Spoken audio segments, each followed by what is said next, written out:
As I was saying, the matter has been postponed to the 6th of March 2024, and that would be for the purpose of bail verification. Not bail application, guys. Bail verification. Remember, when people are arrested, they provide physical addresses. So the police or the investigating officers have to verify those addresses that they provide for the purpose of bail application. So that would be the sole purpose of the 6th of March. And then after that, the matter would be postponed to the 14th of March for bail application. But the court is of the view that the matter won't be finished on the 14th. So they will again postpone for the 18th and 19th of March. Again, they anticipate they won't be finished, and then they will postpone again for the 24th of March. The 14th, 18th, 19th, and 24th would be precisely for bail application. But the prosecutor did indicate that there is a slight challenge. There are two accused who are in Swaziland that needs to be joined with this other accused. But he indicated something interesting, that the extradition process might take at least a month or 2 or 3 because there is a possibility of an agreement of some sort with their legal representatives. Even though he did not say that explicitly, he said there are conversations that are happening with the legal teams. It looks like the lawyers would be, I don't know if it's the lawyers that were in court today or the lawyers who are representing these guys in Swaziland. They would be willing to assist to get them back to South Africa. So the prosecution seems to be hopeful that the extradition process would be shorter. Remember, we did indicate yesterday that ordinarily that process can be prolonged for months, if not years. Muthusi gave us an example of one such process that has been undergoing somewhere around the country. So ordinarily the extradition would take long, but the prosecutor indicated that process might be shorter if all goes according to plan. So we will see how it goes. So the guys were sent back, I think 3 of them, if I'm not mistaken, were sent back to prison. They are being housed at Westville prison, and the others are housed at a police station. So that's basically what transpired, guys. Nothing really much. I don't know if Muthusi is here. Muthusi, if you are here, please indicate, because there's something that I want us to tackle, something that I want us to unpack.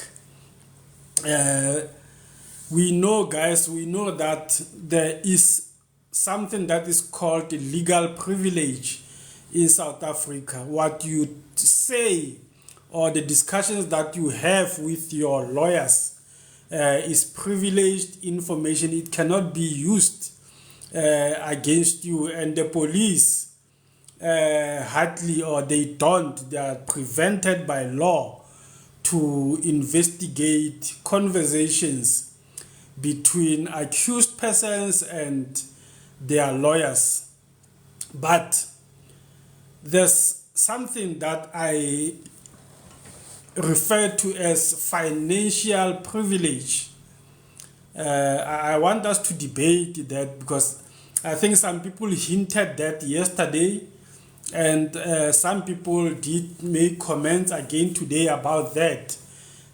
Financial privilege, is there such a thing as financial privilege in our law? Because there's a saying that if you follow the money, you will get to the bottom of everything, every investigation, where there's money involved, if you can simply follow the money, there would be some fruit coming out of that exercise. Now we know in this case, the money has already been followed, but the question is, has that money been followed to the latter? We know the money was followed through the new account, the new Standard Bank account that was opened by one of the accused, and the money was again traced by the guy who was making payments from an FNB account. But the other question would be, from that FNB account, where did that money originate from? Gwabeni, we know, is the guy who was distributing cash from FNB account. Was that money that was sitting in his account, or did it come from elsewhere? Can the police extend their investigation, or have they extended their investigation beyond just those two accounts? Because there is a consensus, there is a general consensus that there must still be somebody out there who ordered the hit.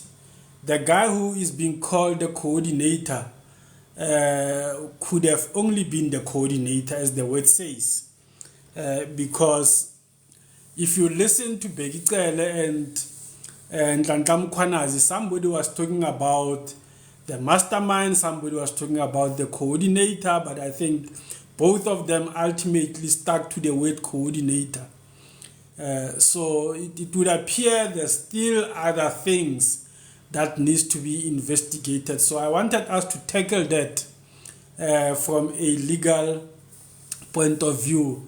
Rosa, I think it's another Gwabeni. I don't think it's the same Gwabeni who was mentioned in the Senzo Meyiwa trial. I think it's another Gwabeni. I'm not sure about that, but I think it's another Gwabeni. All right, guys. So that's my summary of what transpired today. If you want to come and share your views, please feel free to request. The floor is opened.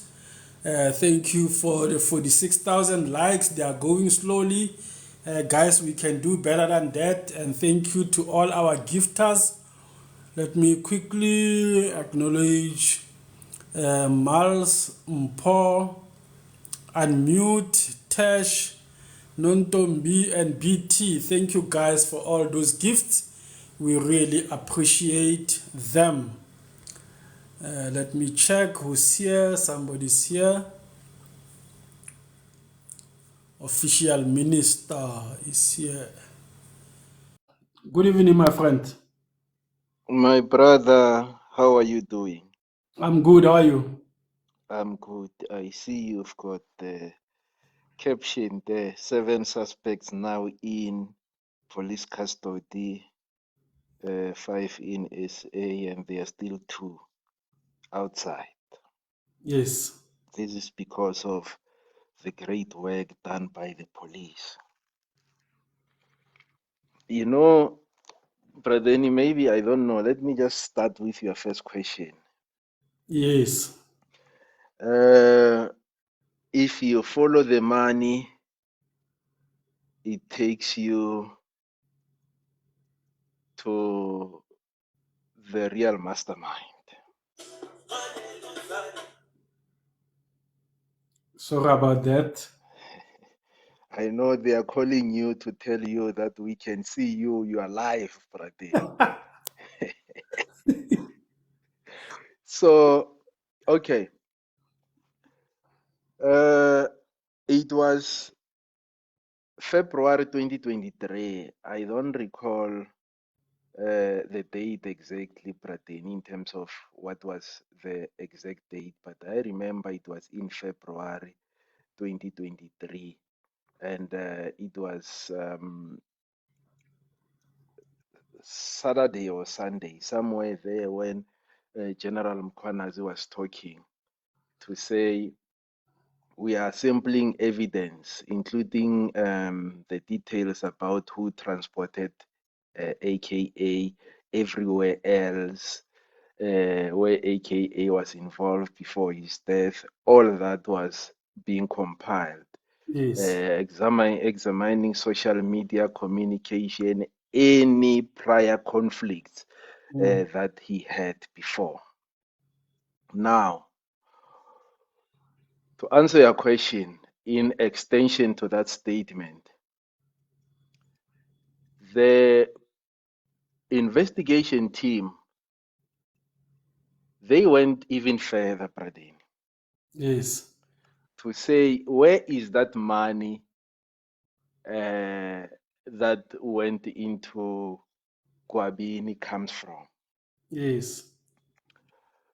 Because they believed it might not be, as much as that Kwabin was a coordinator, as much as that suspect is a coordinator who coordinated things and paid people equal share of money, he Yes. might not be the person who ordered the execution.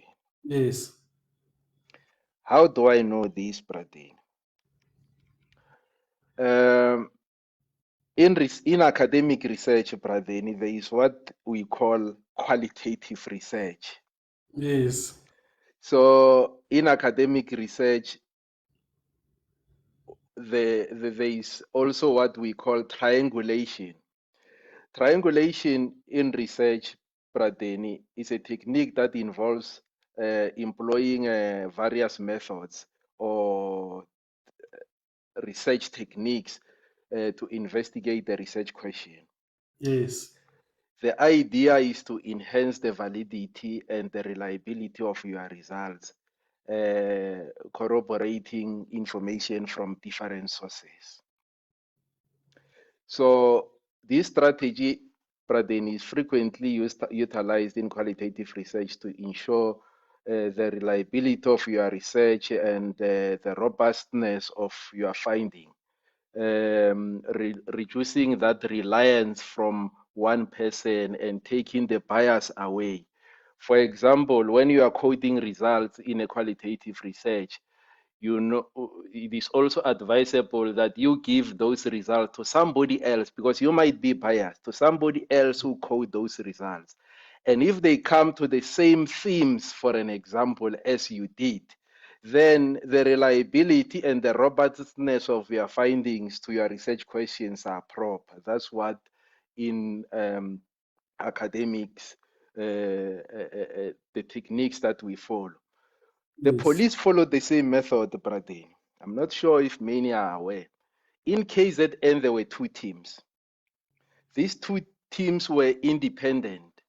One team was led by one police officer and the other one was led by another police officer. They said, go and investigate and never communicate. Do your investigation parallel. They did their investigation parallel and Mm. they brought the results back to the commissioner. And what was interesting is all those two investigations, they pointed to the same guys that we have here, the 7 guys.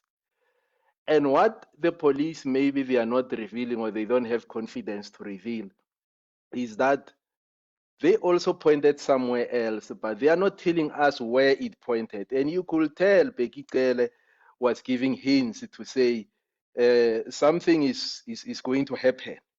Mm. And the general, being the police, he said, uh, we cannot rule it out. There might be one more investigation, 2 or 3. So that window is not closed, but they need to go further. Uh, Yes. but I believe there is an affidavit similar to the one written by Brigadier Geninda talking about the mastermind. Yes. But that information is not shared. And I respect it because I respect the police, because General Mkwanazi said, you need to be careful of mentioning names because people run away when we mention names. Mm. And I respect him for not mentioning who, but what was interesting for me is those two parallel teams, they all produced the same results. which means they were never communicating, they were independent. So, similar to academic research, when you are doing a qualitative research following this particular strategy, the reliability, the robustness, the reliability and validity of your research, Bradeni, is what gives its weight. It's reliable and it can be relied on. So that technique that they followed, it was a very powerful technique supported by literature as well. So I think they've done well. To answer your question, they are leads, but we don't know where they point. I cannot even speculate because I don't even know where they point, but they are pointing somewhere else. Are they going to produce the results? I don't know.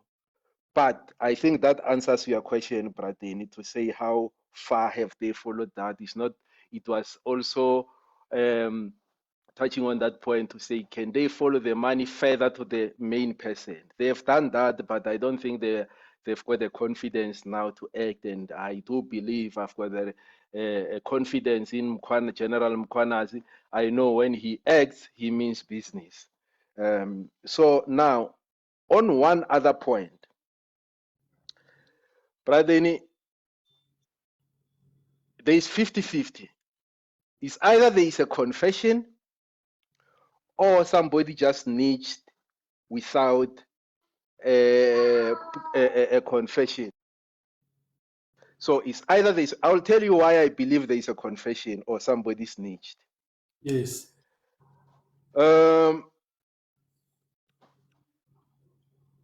General Mkwanazi said, AKA was not intended to be shot in the manner that he was. He was shot outside because he took too long greeting his friends. Yes. And the perpetrators couldn't wait. Yes.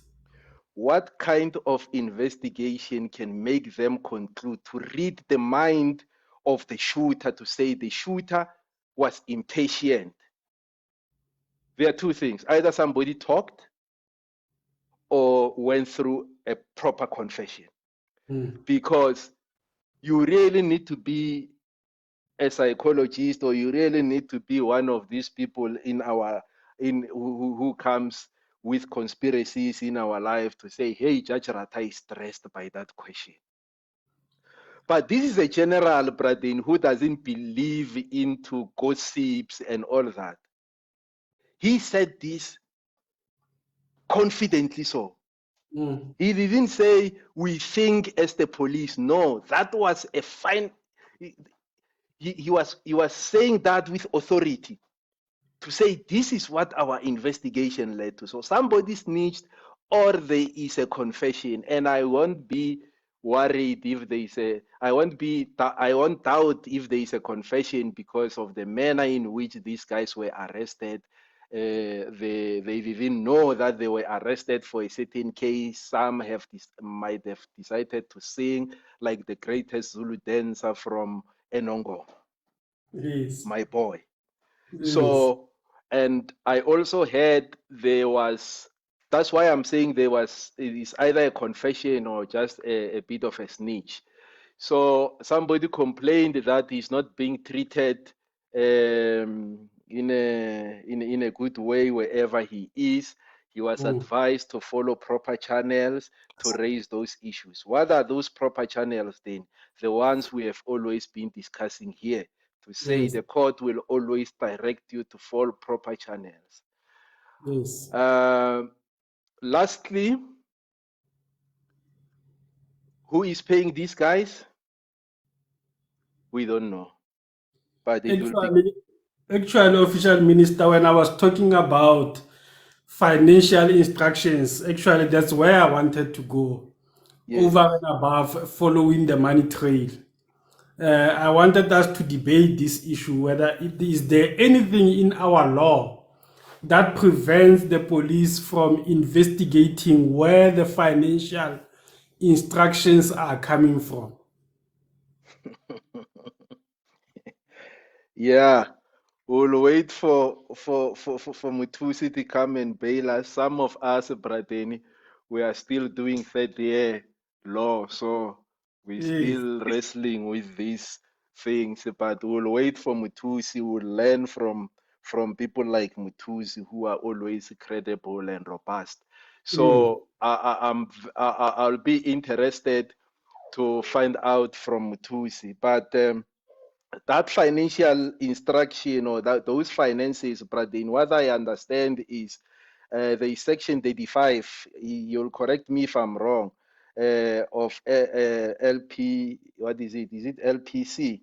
Is Section Mm. 35 that says when you have a lawyer so that you are all on the same page and there is no dispute, there must be that agreement which indicates even if the advocate is going to be required at the later stage, how much cost is going to be there, and then the payment will then be directed by that. But your question is, if the money is paid into that account, can we then look and assess who paid that Mm. amount? Where is it coming from? Interesting questions. Those who write papers, they will also help us. But I'm interested to hear from Tus what you will say about that. It's a very good Yes. question. But I think on another point, as I depart, Prateni, can we quickly look at those advocates and attorneys who are representing those guys to say, do they have link to crime intelligence? Do they have link to South African Police Service? Because we have seen with my friend, Mr. Mchiako, Ntokoso Mchiako, at some point he was in crime intelligence and people wanted to divert our attention to say he was planted there. Some of Mm. those guys, I won't be shocked. I know how Inkabis operate. They throw everyone under the bus. Some of those guys, Pradeni, they are going to be disowned by these Inkabis to say, I have never requested this guy to come and represent me. I don't Mm. know where he comes from. And we have been told that Inkabis, Pradeni, they never kill one person and they never leave a footprint. They never do what. What kind of interviews shoot a person in a public area where there are cameras and then they run? Mm. Because we have been told by people who seem to know these Inkabis, they say Inkabis shoot everyone else to destroy the evidence. But when AKA was shot, they left the evidence behind. They were even inside the the restaurants. They never killed anyone. He was killed outside next to people, and then only one person was killed. Are these Inkabis or what? So people always claim that they know how Inkabis operate with an aim of misleading us. We are not going to be misled. We are focused. Thank you, Pratini. Thank you, Officer.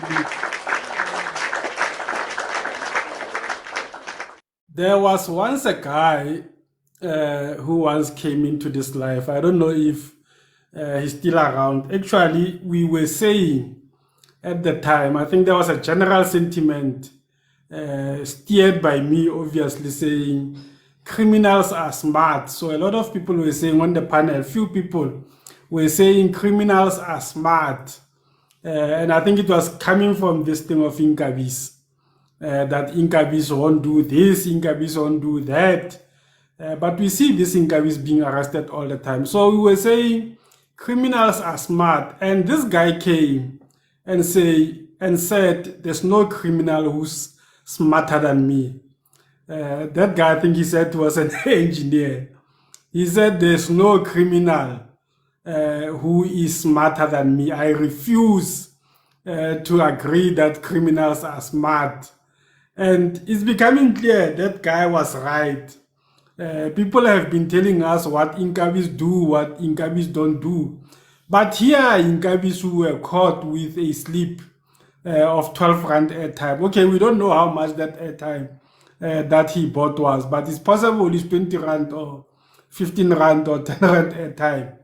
That was one of the biggest leads that assisted the police to catch some of these guys, Yes. including what you just said. And Ingabi just walked inside a restaurant with a street and restaurant full of cameras and relaxed and chilled and even swiped a new card, a bank card that was opened on the morning of the murder, We've been told Inkabis don't do such things, but we see Inkabis doing all the stupid things which leads to them being arrested, which is a good thing when they are arrested for their. Yes. Yes, and we are told that this Inkabis are smart, Pradeni. This guy was told to get rid of the firearm in that particular car. But by the time they came and arrested him, they found the firearm and the car, and inside there was that particular slave of airtime. Is that a smart individual? There is nothing smart there.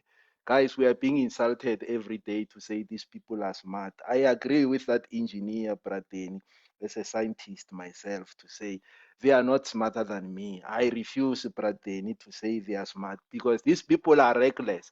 In Yes. Fosloras, they took the cell phone inside the house of Makumalo. They went to the hostel with it. What did they do?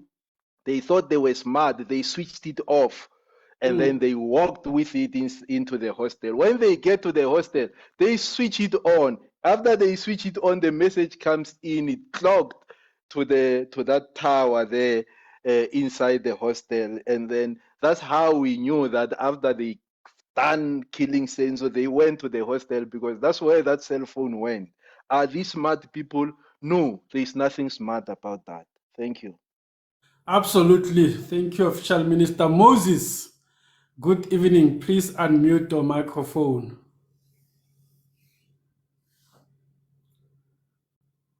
Moses, if you can hear me, please unmute your microphone. Yes, yeah, good evening, Bradini. Good evening, sir. How are you, sir? And your audience there. We good, we good.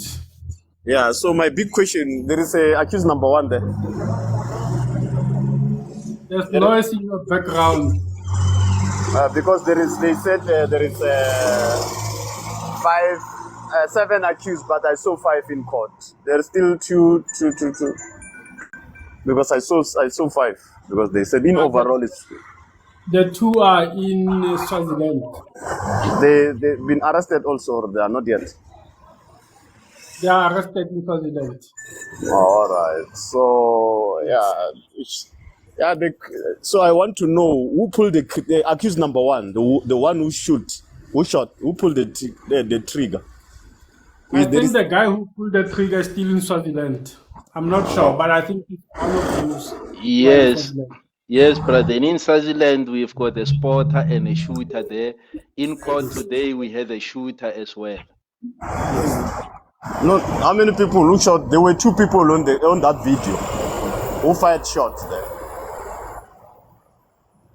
Because according to me, any person accused 1, 2, 3, like there must be any person got this role he played on that case. I'm wrong. Yeah, No, because there right. is accused number 1 and 2. We want the one who pulled the trigger. Yeah, I saw two people on. There was two people who pulled the trigger on the video. Yes. So the other one, I don't know the role that they played on that case. You see, there can be a driver who sat on the car. He played the driving part.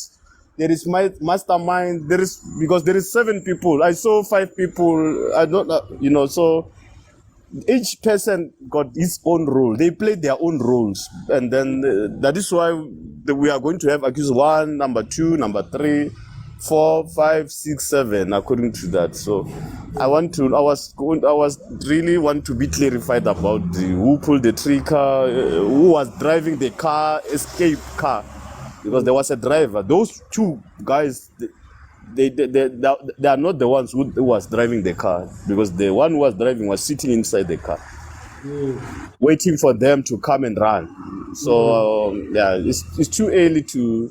And then the money, I had 800,000 paid. How does the money came? So the money, they said it was shared amongst the 7 suspects. So how the transaction, or it was a hard cash money, so who is the mastermind, who paid the 800,000, so those are the big questions that I'm asking myself. Yeah. Because I get it will be a conspiracy. Yes. to commit murder. The mastermind, is the accused number one. Because if we can get the mastermind, those one, it will change the whole thing. Because the accused number one, the one who paid 800,000 is the one who's going to be accused number one. The rest, they will follow him because he's the one who start the whole thing. Is the project manager. We want him or her, the one who Yeah. paid the man. Because if he can catch him or her, will stand as accused number one because he's the mastermind behind this whole drama. Yeah. So I don't know much about law, but something like conspiracy to commit murder, what, something a plot. Is the one who plotted the murder. If she or he can be arrested, is going to stand as accused number one. So up to so far, not yet anyone. The money was, they said, I heard the brigadier saying or a provincial commissioner saying that 800,000 was paid. Yes. So from who? Question mark. Not yet. We are not Yeah. yet. It's not yet known who paid that. How does the money reach the suspect? Those are some of the big questions that we're asking ourselves. But they know in overall, 800,000 was paid. How the method of payments, we don't know. It was a bank, through bank or hard cash. Is still unknown up to so far. But I think if the case unfolds, there is still many suspects. We want the masterminds because they can't kill person for mahala. Yes, So this thing is Schedule Sure. 6. It's a Schedule 6 offense. Like, the nature of the offense is Schedule 6. So we still want to know if again they are still investigating. So we still want to know pending further investigation. If they can arrest those masterminds, it will change the whole thing because the mastermind is going to be accused number one, conspiracy to commit murder. Again, you say plotting. The one who set the bomb is going to be accused number one because he's the project manager. The rest will be number 2 and number 3 and number 4, and the mastermind is going to be accused number one Sure, because Mos. he's the one who plot everything here. I don't know law much, but when things unfold, it will change the whole thing. You start your alarm, Mos. All right, now thank you very much, guys. Thanks. Thank you, maybe.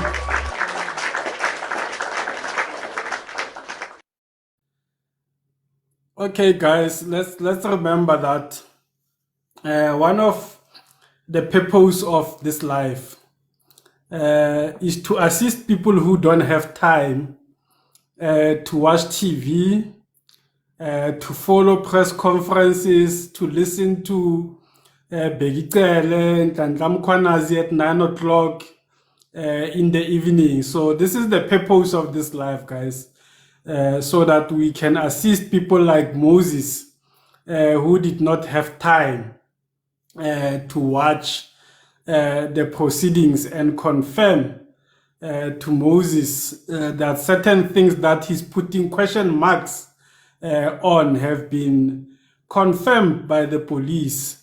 Wherever Moses is putting a question mark, there's information that was relayed by Ntantla. So let's not be impatient with people like Bo Moses because they are busy. You can hear he's at work, there's alarms and all sorts of things. So he doesn't have time. He relies on us, TikTok and content creators, to give him this information or to set it straight for him. So yes, it is a Schedule 6.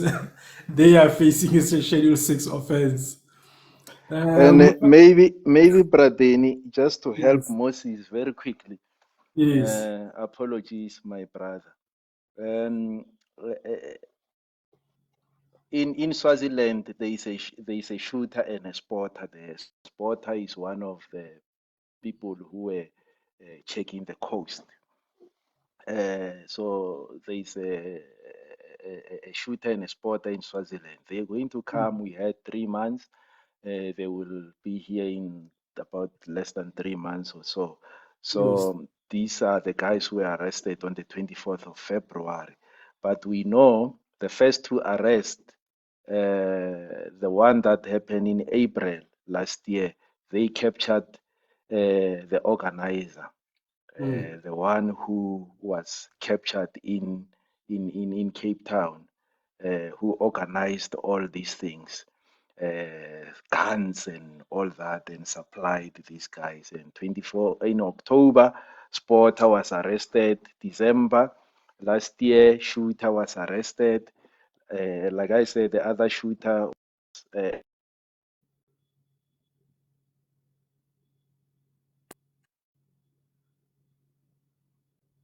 shooter and a spotter were arrested in Swaziland. The coordinator, you see, this here police were very smart, brother. They said, out of all these people, let's do a surveillance and see who's going to run. But they then understood that, guys, the coordinator and this other person, the last person who was arrested, these guys are not running. They are not going anywhere. They are chilled. They think they are cooking. Let's Yeah. leave them. We will come to them at last. And they went for all these ones. Now, the coordinator, who is called Umtitieli Wezingabi, was arrested. So tried to run away as well when he heard, hey, my friends in Swaziland, they are being arrested from you. It seems they are coming for me. But shame, he didn't go very far. Bamputhuma, General Mkwanazi, but he was ala. So those are the guys. The coordinator is the one who paid my friend, Moses. The coordinator is one who paid this money, distributed this money equally. But the big question is, where is that money coming from? Maybe it's coming from Moses. Moses got donations or is working somewhere else. We don't know. Or maybe it's coming from somebody else. A police officer who has bribed, because we heard that police can bribe Puma 3 million. Maybe it was bribed by somebody else to pay. We don't know, but the investigation will tell. Thanks, Moses. Thank you. Thank you, Official Minister Mukhalabe. Please unmute your microphone and good evening. Thank you very much, Pradeni, and more especially thank you, Official Minister, because most of the questions that I wanted to ask, you have already answered. Really, really appreciate you. And once again, guys, greetings to the hearings and greetings to the viewers. You've already discussed what I wanted to ask when I came here. But to add some little things, I think for me personally speaking, 800,000 divided to, amongst those 7 people, that's an insult. 800,000 for a high person such as AKA, that's an insult. To me, that's the first red flag. It doesn't make sense. And it might be another stunt for elections. We'll never know. Anything in South Africa is possible. Hence, the date is postponed to the 3rd of maybe June, somewhere around the after elections. That's possible. It might be another ANC stunt to win the elections, but I'm just voicing out my view.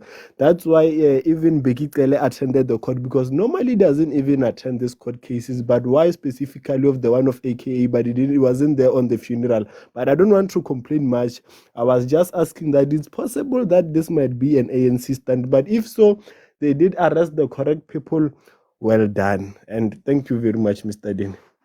Thank you, Mukhalabe.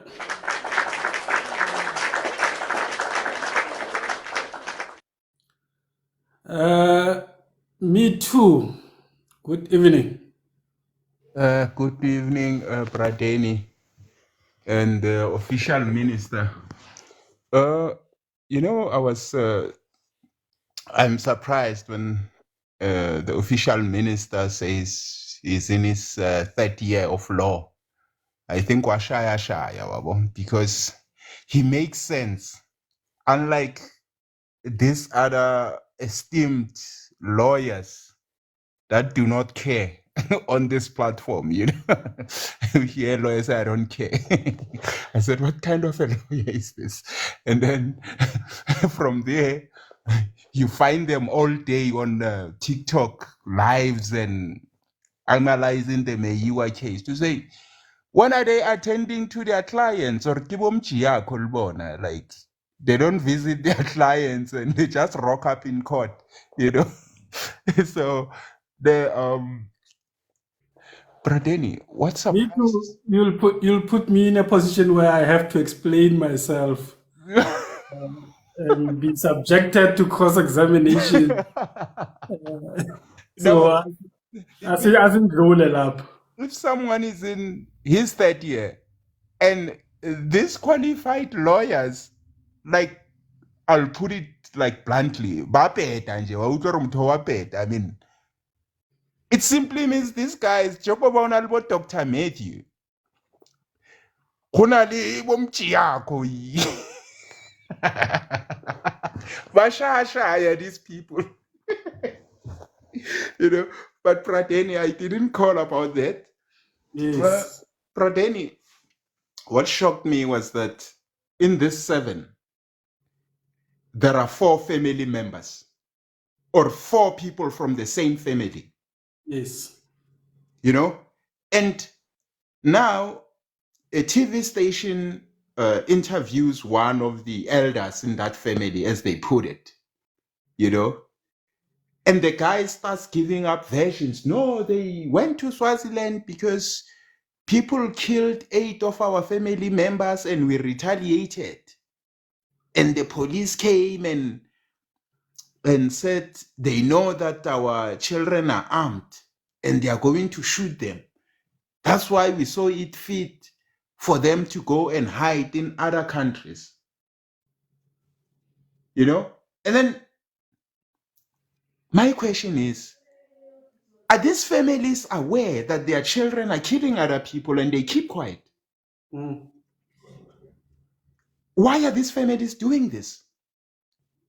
You know, we can't win, we can't fight crime, Danny, if the parents or the elders in these families are protecting these people that are going around being paid to kill people. Mm. You know, and he puts it like it's like there's nothing major. He said, no, they attacked us and we went back to retaliate. But then it gave us, or for me, Which car can pass the obstacles? Hennessy backup. Sorry oh, about that. okay, Pradeni. For me, Pradeni, it makes sense why the police are holding these other guys on other charges. Like these ones, this family member actually says they committed a crime in Durban. He's saying that, Mm. you know, and he is aware of that. Instead of saying to the police, our children have done this and that. I mean, these are serious crimes that they are talking about. He's saying about 8 members of their family were killed and they went to retaliate. How many people did they kill when they went to retaliate? Mm. Because if they retaliated, it means they knew who killed their family members. Why didn't they go to the police? Mm. You know? And I was shocked, Prateni. I was really shocked. Like the way things are, then we're not supposed to be surprised when people come on TikTok lives and they support Izingabi. Because these are their brothers. Mm. These are their uncles. These are their Borangwani, and you know. So it's official now. In South Africa, we tolerate crime. And the last thing, Prateni, that I wanted to touch on was the extradition in Swaziland. Prateni, I hear people talking about months and but Prateni, we need to remind ourselves. Swaziland is the last absolute monarch in Africa. That means if the king can wake up tomorrow and say, take those people, I don't want them in Swaziland, by 12 o'clock, by 11 o'clock, they will be in South Africa. So he is even above, like the constitution is not above him. Unlike in South Africa, where the president is below the constitution, he has to abide by it. Mm. In Swaziland, the king has got the final word. Whether with regards to judicial matters or whatever, everything there, he has got a final word. He might have a bad dream, those guys shooting his niece or something, and wake up tomorrow and say, you know what? By 11 o'clock, I don't want these people here.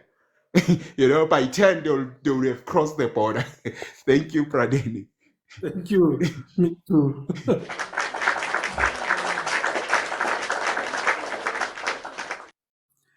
Tandolo too. Good evening. Good evening, Radeni, Eitada. official minister, to the rest of the guests and everyone. Good evening. Eita. Last year I once came in, Radeni, and I said that someone was speaking about the fact that Ingabi need to be respected and they need to be feared. And I once said that one, it is a fluke to me. And they were saying they were professionals. Yes. I said, and I remain in this, it is a simple fluke because there is no school for this. These guys don't go to any form or any sense of training. So how do you wake up in the morning and tell me that a common criminal, a professional, and then someone says that these guys are masters? There's no master in this game. It's a gamble. That's what it is. It's a gamble, and no one knows what they are doing, because you get different types of criminals, right?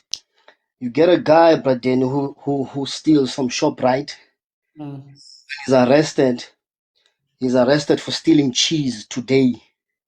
5 years down the line, the same guy who walked in prison today, who was impata, he was no one, then gets a rank because he therefore understands now that he needs to be somewhere.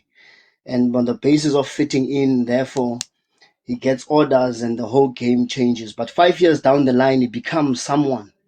But by him becoming someone does not mean that he's a professional. By him becoming someone, it does not mean that he's only recognized as only on that space of gangsterism. In the gang world, he becomes someone, not to us. You understand?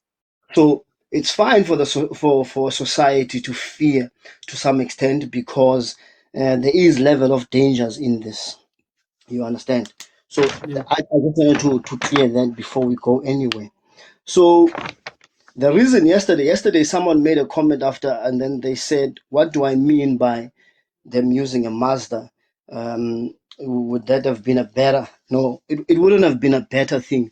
There's no better thing here. But what I was trying to illustrate at the time is that them using hired cars, them calculating whatever game that they had calculated, it worked out for the police. You understand? It worked out for them because now they're able to be traced. Now we're able to have solid evidence that is before the court. That means if Mike now is to say, no, I did not use that car, that means now we can go back to the records and say, but this car was hired by you. We have footage or whatever the case may be, and this car was in a certain place, and this car was found in your position. That means how do you therefore explain that? You understand? So I was simply trying to explain that them being careless, them not being masters of anything, them being careless plays out well for the state, gives us evidence, gives justice to the victims, who the families of Keenan Forbes. You understand? So to me, that was what I was trying to say. Not that I was recognizing that as a thing. Now, yesterday I spoke to you and I said, and I will not divulge it now, because I'm waiting for something. Something needs to happen here, because it does not help us to sit here and say, well, I know Mike, I know George, I know so and so, but we need to follow evidence, and when we follow evidence, we need to be very careful sometimes what we say, because it might just land on the wrong feet. You understand? Now, I said the guy from Cape Town, there's a problem there. And I said that at the same time that official brings this up, that that someone somewhere spoke. I said that yesterday to you, that to me, I believe one of their accused spoke, because how do they know that there was a game plan? Now, to me, there's a calculation here, right? Because remember, but then now criminals are trying to be smart, not that they are smart.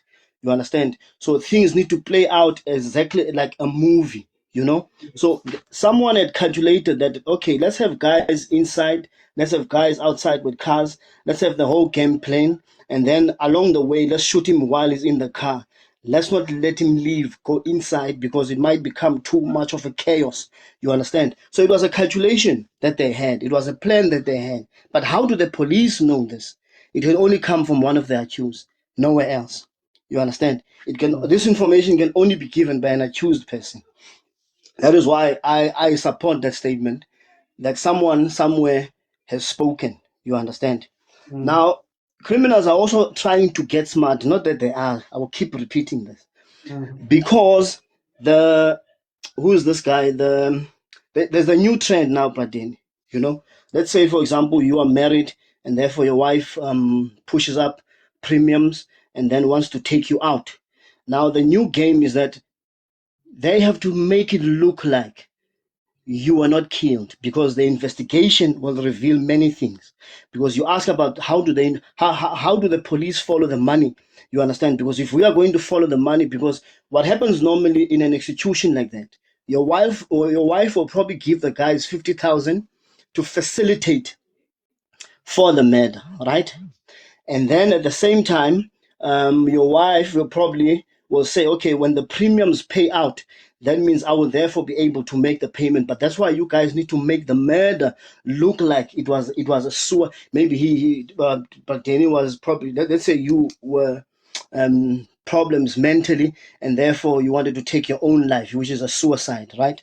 Okay. So what they will do is they will kidnap you, take your phone, open your phone, write messages probably to your mother, cousins, and whoever, that guys, I cannot live, I cannot do this anymore. And then after that, probably take you and then put you in a tree, hang you up, or probably cut your wrist and then leave you to probably die while you are sitting there. You understand?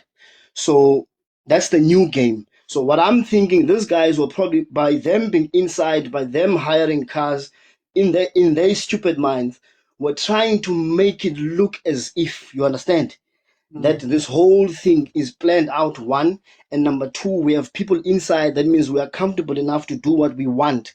But when the game changes, because also surrounding, which is when you are in, because this is why I keep saying that these guys to me are stupid, because anyone pretend, doesn't matter whether it's cash in transit, whether it's a clean robbery, business robbery, whether it's a murder, all criminals are scared, all of them. And the game changes every time when you are on the ground. When you're on the ground, the game changes. They did not have a plan. And them not having a plan, it works out because now we see it. You understand? Now the money problem that they had now is that most people don't know, right? But in this, I don't think it happened in this case. Most cases, right, in following the money, people will go and make payment at ShopRite or PEP, and then they will send it to you. By doing this, Bradeni, they think that that money can't be followed. That money can be followed because we can see who will draw the money. We can see who deposited the money. You understand? So, but then they assume that by doing that, that means it's not a direct payment to the bank account, which is here. We have a direct payment from a bank account. That is what we are hearing. You understand?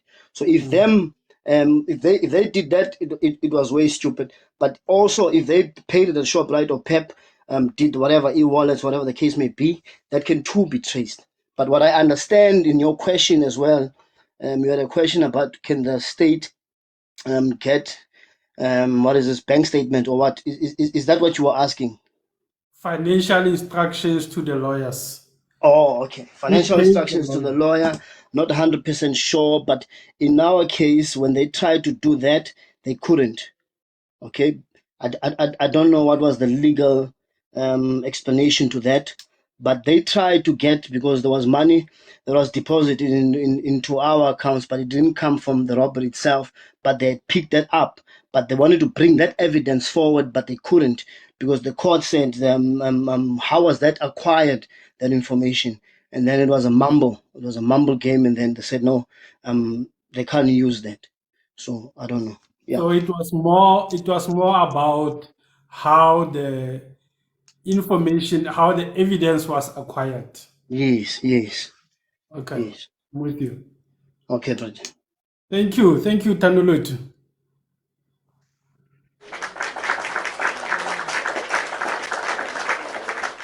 Pradeni, sorry, before you take another speaker, Yes, I just left out this point to say when someone said, I think it was the official minister said, someone might be singing, okay? And I just like to say I agree with him because we know that the guys that went to Swaziland, according to the family member, they were running from the police. yes, Okay. So if they were running from the police, they could not have gone to Swaziland through proper channels. yes. But then how did the police know that there were others in Swaziland? It's because someone is telling them that no, in fact, we were this number and these two, this is where they are, and so on. I just left out that point. Thank you, Pradeni. Thank you, me too. Yeah, Pradeni, to me too. You touched on something earlier about family members protecting these incavis.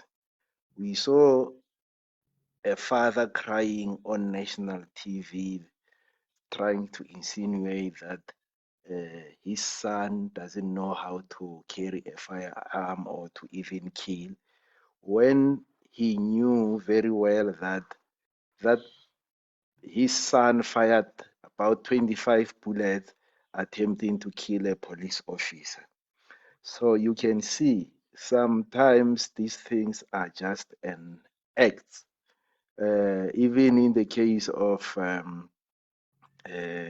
Mahungela, it's the same thing. The father knew how all the shenanigans of his son, but he still acted as if there is nothing wrong. So that is a bit shocking. But to answer your question, how did they know that these guys are in Swaziland? You know, I love police work. Maybe I must ask for Mkwanazi to hire me, Pradeni, or General. No, I must talk to General Masemon. I know he listens that one. So, remember in Senzo Meiwa case, I'm bringing this because I want to relay that they following the same strategy. In Senzo Meiwa case, Kininda says we had Cloriadira, meaning we had people who spied for us, who were trying to find out who's where. And we Yes, know one of those guys was Simpiwe Buthelezi, who went with the team to go and point where Ntanzi was staying and then to point Ntanzi. And it was Mabena who was executing that. And General yes, Mkwanazi tells us the same thing, that we use the same underground people to identify, to track these people and trace them in Swaziland. The same strategy followed by Gininda. They traced them to Swaziland. They were even pointed that these are the people you are looking for through that underground work or an intelligence work, and then they were traced. There is no magic. The same thing that Gininda did to solve the murder of Senzo Meiwa. Kwanazi did the same thing together with his team. So that's how they managed to track them. And I agree with you. Somebody leaked the information to say, I know they ran to Swaziland. Who did that? The affidavit will be read, my friend, in court one day when the evidence is given. We'll know who is that person. thank you, official minister. Hachi, good evening. Good evening, Brother official minister, the captain of the ship. Me too. I see him here, the storm, and all the listeners. It's Hutch here from Ezanze, Kombetu Yachika. Good evening to everyone. Evening. Brother, I want to continue. where Minister mentioned yesterday, and also where I was concerned about Nongoma, and that border post is close to Nongoma and Swaziland, where people commit crime and then run to Swaziland from Nongoma. I won't be surprised, Bradeni and everyone, that these people committed this crime and ran to Swaziland unlawfully, which means they didn't have passport, or they didn't get through the border post on the right way. They just went through the dark channels and then in Swaziland. I won't be surprised. I won't be surprised if these guys did that. Because it's so easy to just cross the river, cross the border, you're in. You have no passport, you have nothing. I won't be surprised that these guys did that. If they did that, official minister mentioned yesterday, Makutuman was deported. Even them, they will be deported because they entered Swaziland unlawfully. If they entered Swaziland unlawfully, they will be deported. Easy. They will come back and face the music. The interesting question will be, are they South Africans or Swazi in nationals? Okay. Another point that I wanted to make, Bradeni, is this. The person, the coordinator, that money that went into his account, the 800,000, can be investigated further. The police can went further, investigate, but where did this 800,000 come from? But the police, or what they can do, I hear that you were asking that, and I hope that Tusi will come and clarify further this matter. The police or the investigation team cannot, will not be able to find out who is paying the lawyers of these guys, which means it's a client privilege. They can't get that information, but they can get that information. They can investigate the source of 800,000, but they won't know who is paying, who briefed this lawyer, who is paying the lawyers. See, that the lawyers are not compellable or obliged to release that information.